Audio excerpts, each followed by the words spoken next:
Part 5. The road leading away from the gas station and the church was very poor indeed, deeply rutted and rocky.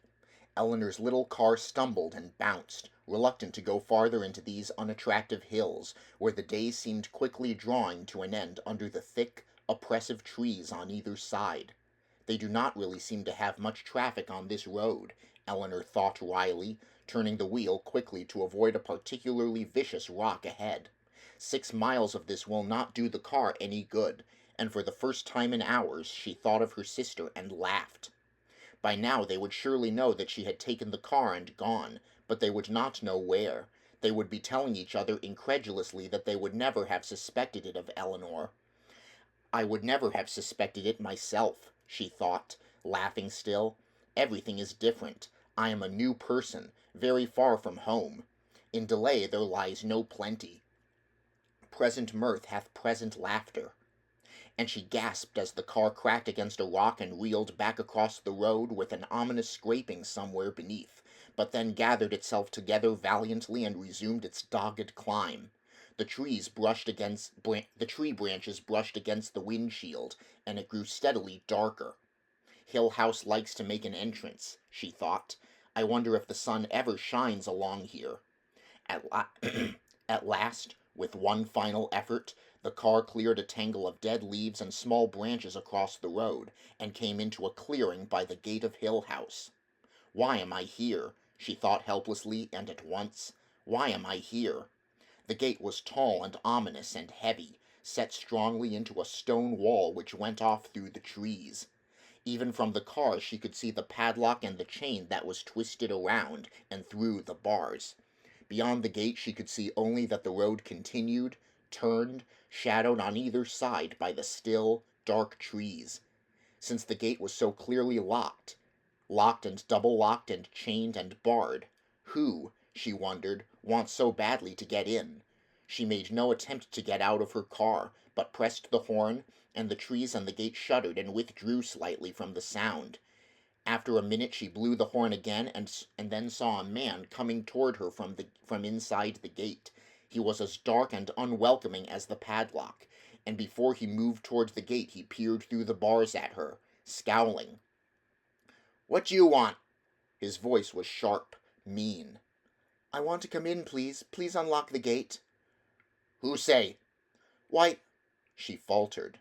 "I'm supposed to come in," she said at last. "What for?" "I am expected. Or am I?" she wondered suddenly. "Is this as far as I go?" "Who by?" She knew, of course, that he was delighting in exceeding his authority, as though once he moved to unlock the gate he would lose the little temporary superiority he thought he had. And what superiority have I, she wondered? I am outside the gate, after all. She could already see that losing her temper, which she did rarely because she was so afraid of being ineffectual, would only turn him away, leaving her still outside the gate, railing futilely. She could even anticipate his innocence if he were reproved later for this arrogance. The maliciously vacant grin, the wide, blank eyes, the whining voice protesting that he would have let her in. He planned to let her in, but how could he be sure? He had his orders, didn't he? And he had to do what he was told. He'd be the one to get in trouble, wouldn't he, if he let in someone who wasn't supposed to be inside? She could anticipate his shrug, and, picturing him, laughed, perhaps the worst thing she could have done. Eyeing her, he moved back from the gate. "You better come back later," he said, and turned his back with an air of virtuous triumph. "Listen," she called after him, still trying not to sound angry. "I am one of Dr. Montague's guests. He will be expecting me in the house. Please listen to me." He turned and grinned at her.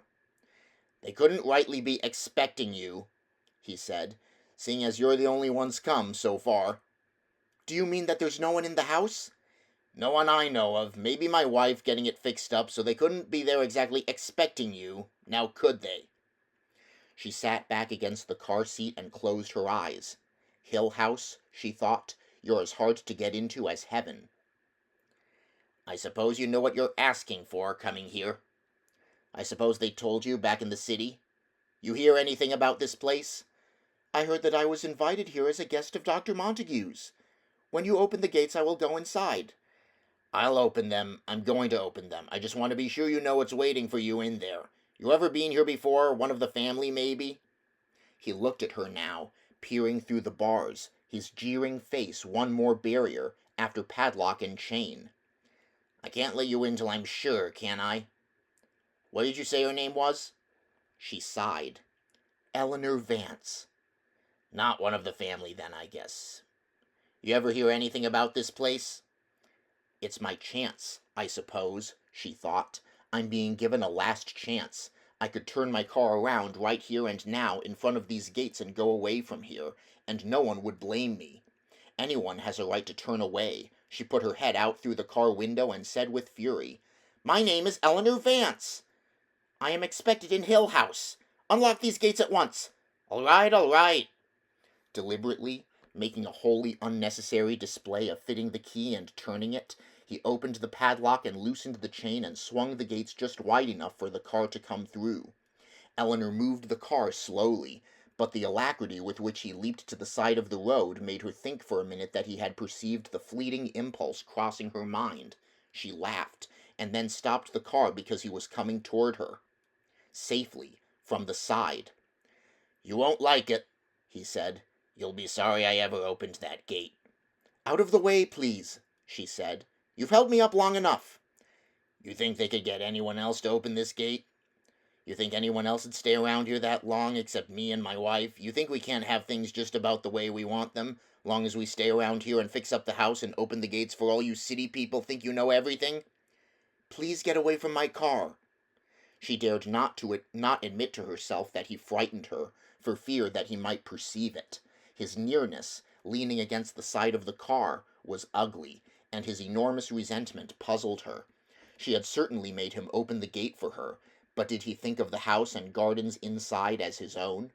A name from Dr. Montague's letter came into her mind, and she asked curiously, "Are you Dudley the caretaker?"